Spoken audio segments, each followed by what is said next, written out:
So Benedict had had quite the memorable week so far. On Monday, the wind that blows through Ohow Street had made the ugly face he was pulling stay for a whole day, until of course he picked up a penny and had a day of good luck.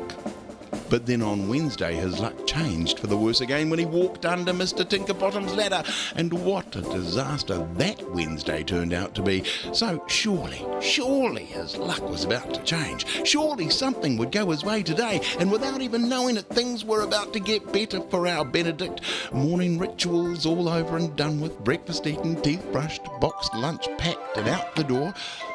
No sooner than he had walked down the driveway, the biggest, juiciest, wettest, messiest bird poo landed right on his shoulder and left one gigantic mess. Mum and Dad had already left for work, and there was no way he was getting back into the house, so he was stuck with bird droppings on his shoulder. Another day of bad luck, Benedict thought to himself, and harumphed and grumped off to school in the grumpiest mood he had ever experienced. Too grumpy even to notice the shiny, round, brand new penny that was sitting on the footpath in front of him on Ohow Street. He even stood on it and kept on walking up in the foulest, grumpiest mood ever. Just as he got to the end of Ohow Street, a seagull swooped down over his shoulder and another bird dropping to match the first. But on the other shoulder, "Oh, not again!" Benedict shouted rather loudly, completely failing to see the fresh new lottery ticket sitting on the ground. He walked straight past it and straight on to school. That lottery ticket, by the way, had the winning numbers for this week's lotto draw, but no one was ever to find that out. It was eaten by Big Adam's possum called Monday later on that day.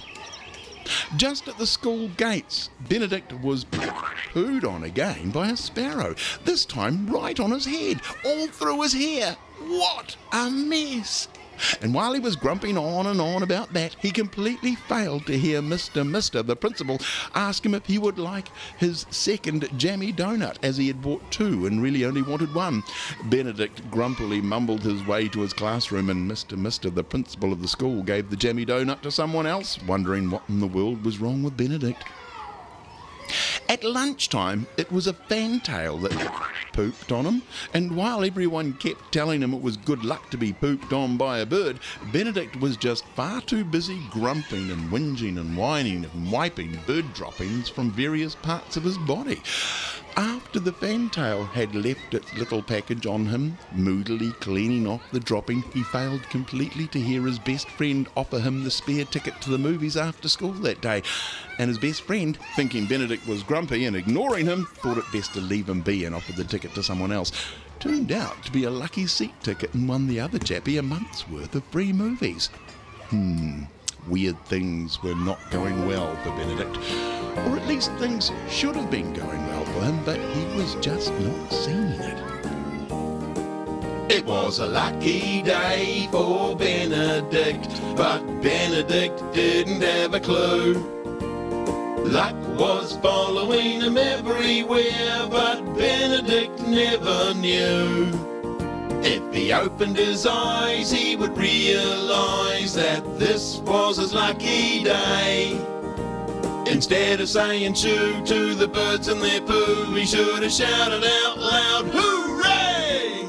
It was a lucky day for Benedict, but Benedict didn't have a clue. He didn't have a clue.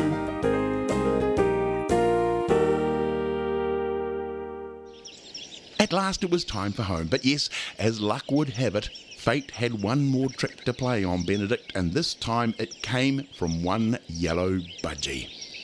Just as he entered Ohow Street, Mrs. Kavanagh's yellow budgie had escaped. It chose Benedict's shoulder to land on, and it chose Benedict's shoulder to poop on.